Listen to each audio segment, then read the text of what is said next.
Jadi, tapi saya kepikiran bahwa dengan transaksi yang banyak, dengan melakukan eksekusi bisnis secara manual itu merepotkan, Pak.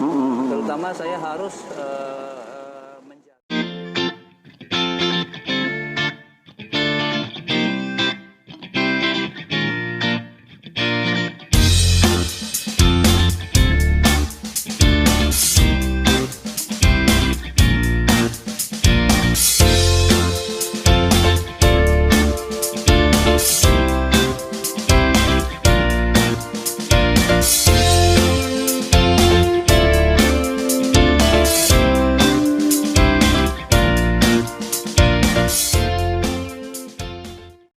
teman-teman dan Sobat Keke, hari ini saya buka kembali program Rally Bisnis, relasi bisnis baru.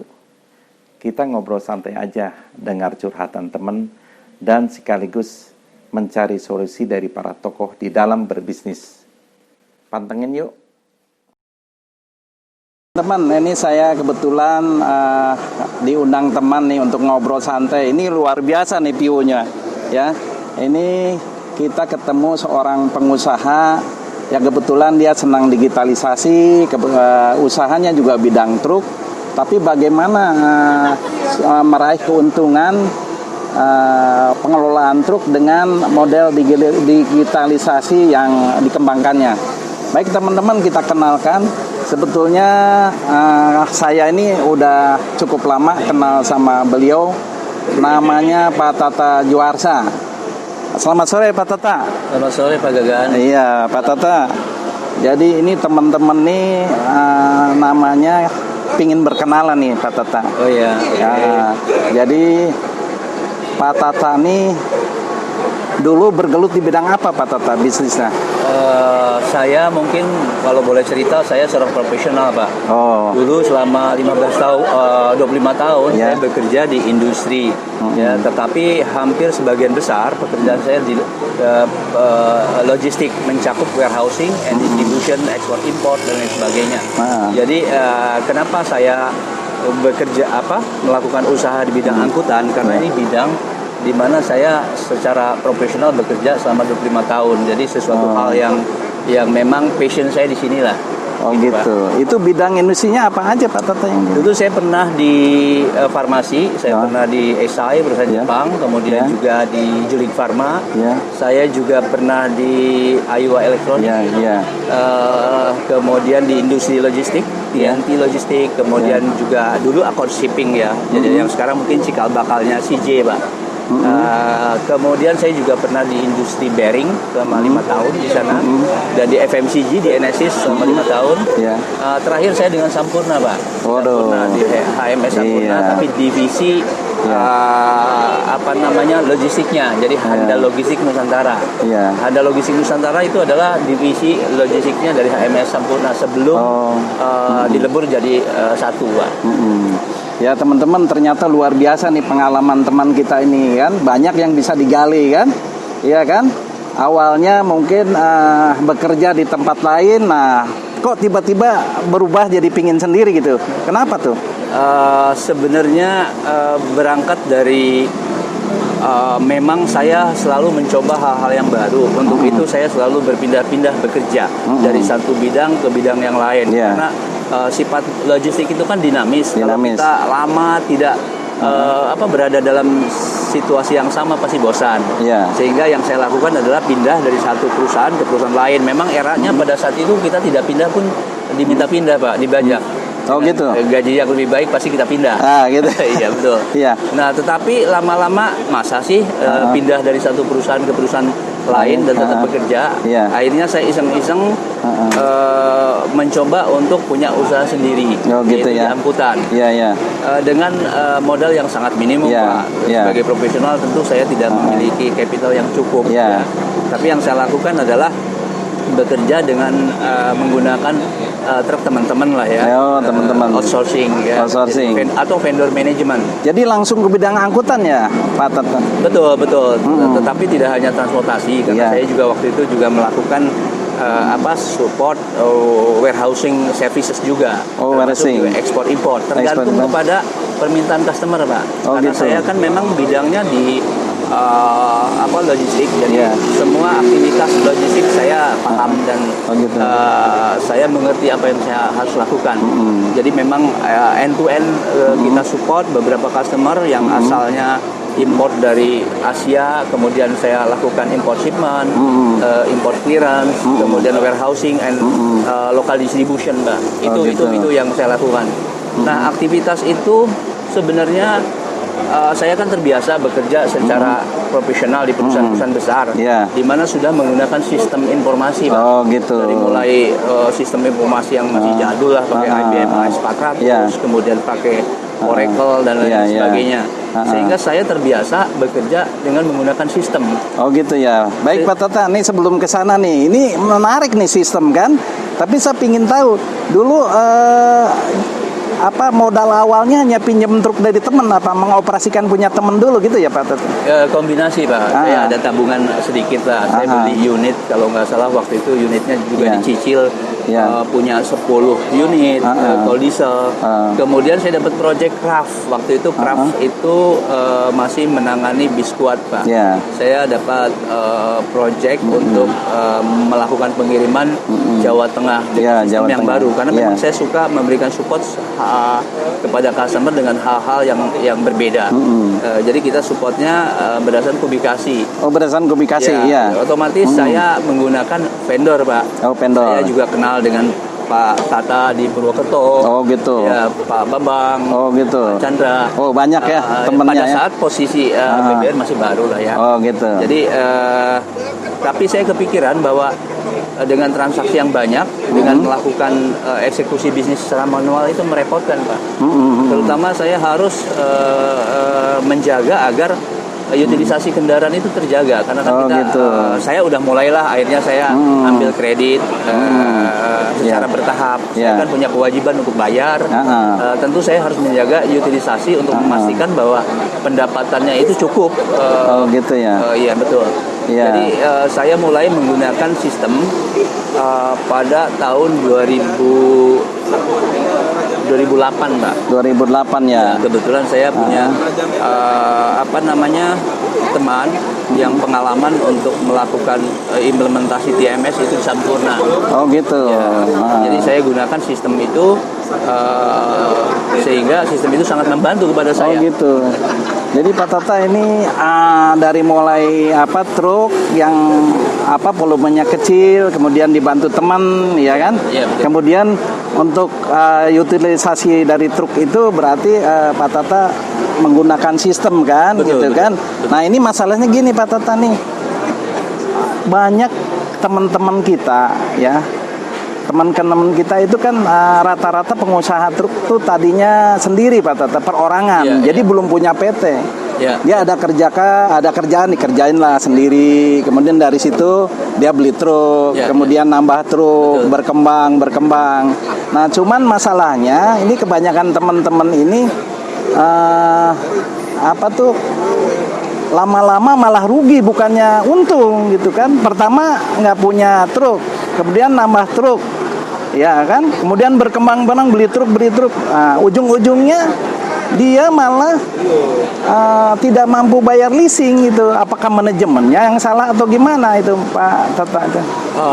Ya memang kalau hal itu terkait dengan pekerjaan yang kita dapat dari customer ya Pak. Jadi mungkin saya tidak bisa mengkaitkan terlalu dalam bahwa dengan menggunakan sistem kita akan menjamin bahwa pasti untung, bukan begitu. Tetapi saya pengen mengatakan bahwa dengan sistem kita akan bisa mendapatkan informasi yang jelas untuk membuat suatu keputusan, Pak.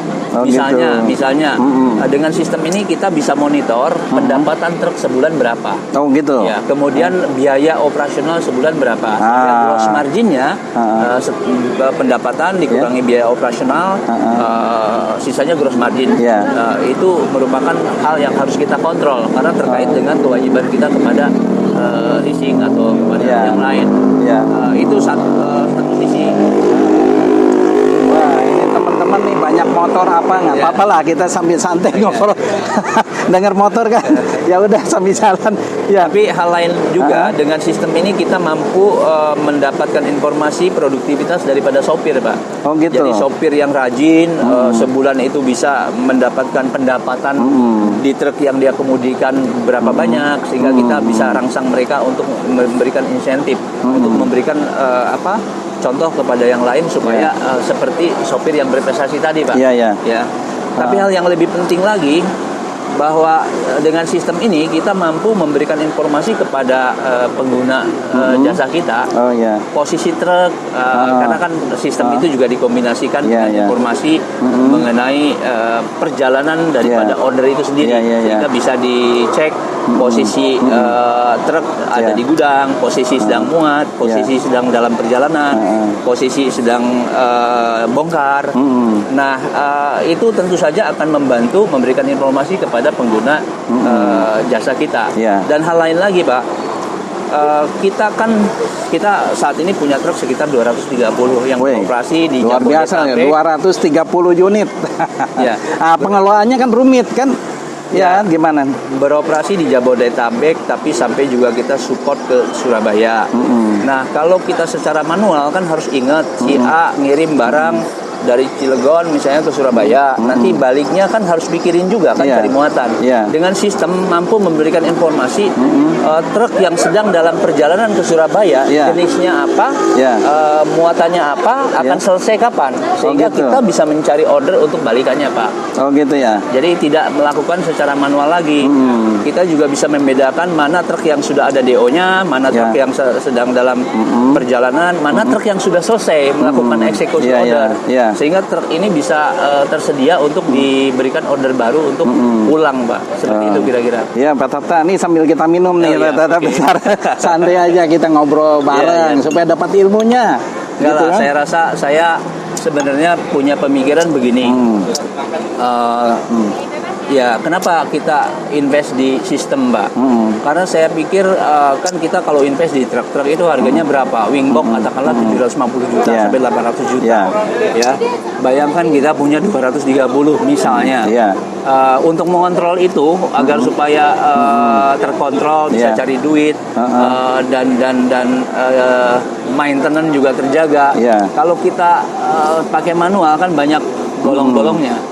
Dengan sistem ini akan bisa membuat kita ambil historical data, sehingga kalau misalnya contohnya gini, Pak, setiap perbaikan yang kita lakukan terhadap truk A itu dicatat di modul fleet management. Nah, ketika truk itu datang ke bengkel. Selama ini kan keputusan sopir yang datang ke bengkel. Kebanyakan kata sopir rusak. Alasannya mobilnya nggak enak gitu. Langsung datang kan ke kita nggak punya planning untuk melakukan perbaikan kalau semua datang. Nah, dengan semua data, spare part yang dipasang, kapan harus balik ke pool, ganti oli, ganti apa, kita mampu membuat suatu perencanaan kapan mobil itu boleh datang ke pool. Jadi si sopir tidak mempunyai otoritas untuk datang ke bengkel tanpa ada pemberitahuan dari sistem, Mbak.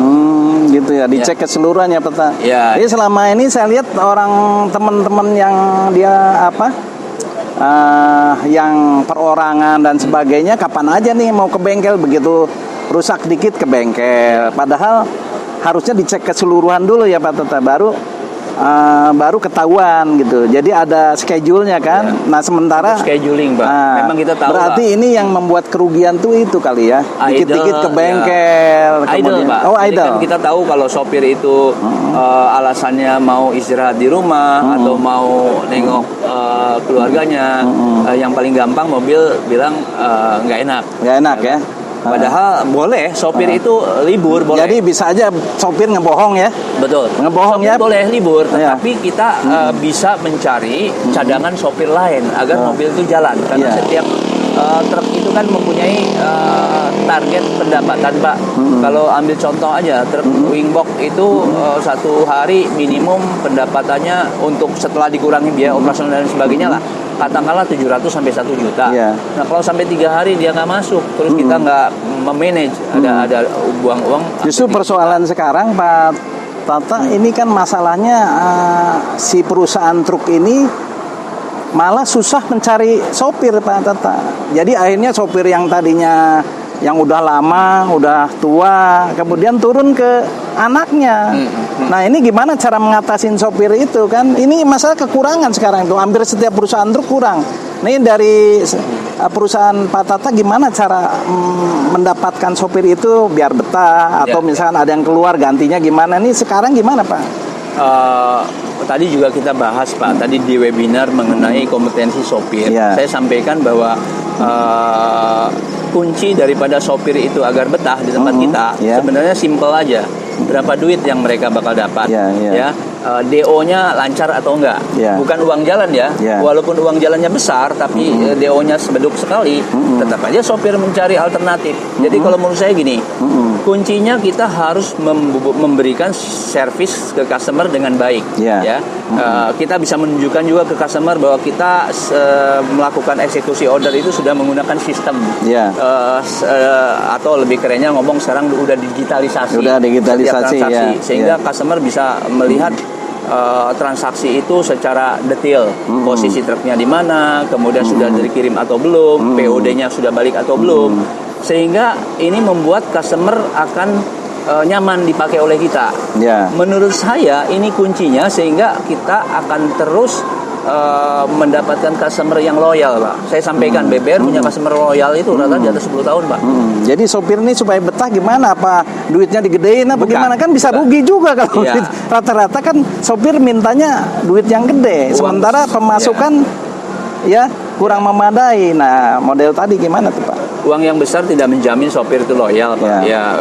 Karena mereka juga sebagai pengalaman saya lah, baik itu secara profesional, sebagai profesional maupun di BBR, kuncinya sopir loyal itu apabila dia terus narik Pak. Oh gitu. Nah, makanya kita cari order yang sifatnya continue.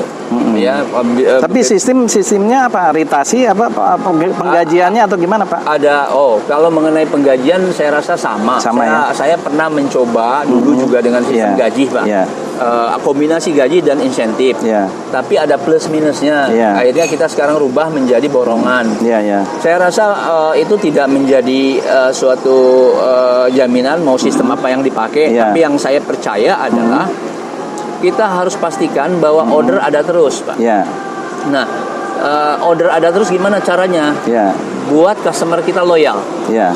Kenapa customer kita loyal? Karena kita bisa melayani mereka sesuai dengan kebutuhan mereka. Dari servisnya, dari responnya, tanggung jawab kita, kemudian juga KPI yang telah ditentukan, sehingga mereka kenapa harus cari yang lain kalau udah nyaman bersama kita. Saya tadi udah sampaikan bahwa customer kita rata-rata lama-lama Pak lebih dari 10 tahun. Lebih dari 10 tahun menggunakan jasa kita lah ya. Tentu saja ini ada hal yang membuat support kita berarti kan diterima Pak. Nah sekarang Pak Tata tadi sopir udah sistem sudah. Nah tinggal ini pemilihan perbaikan kendaraan Pak Tata. Kan ada orang yang maintenance-nya menggunakan mekanik sendiri atau keluar. Nah ini mana yang lebih bagus, kita pakai mekanik keluar atau kita gunakan mekanik sendiri? Nah soalnya kan tadi kalau Pak Tata nih menggunakan, perusahaan Pak Tata menggunakan sistem yang sudah terjadwal. Nah ini mekaniknya gimana sebaiknya? Apakah di dalam jadwal kita dengan mekanik sendiri atau luar? Gitu kan? Mana kelebihan sama kekurangannya gitu Pak? Kita dengan jumlah kendaraan yang udah 200-an, di atas 200 Pak. Jadi kita udah pertimbangkan bahwa dengan menggunakan, kita harus punya mekanik sendiri Pak. Oh mekanik sendiri. Karena time is money ya di logistik Artinya jangan sampai mobil itu idle gara-gara misalnya rusak atau ada jadwal perbaikan. Jadi menurut saya dengan jumlah tertentu kita wajib mempunyai mekanik sendiri. Tetapi juga tidak mutlak semua pekerjaan harus dikasih ke mekanik sendiri. Misalnya gini, ada bekas tabrakan, ya kan, perlu body repair dan lain sebagainya.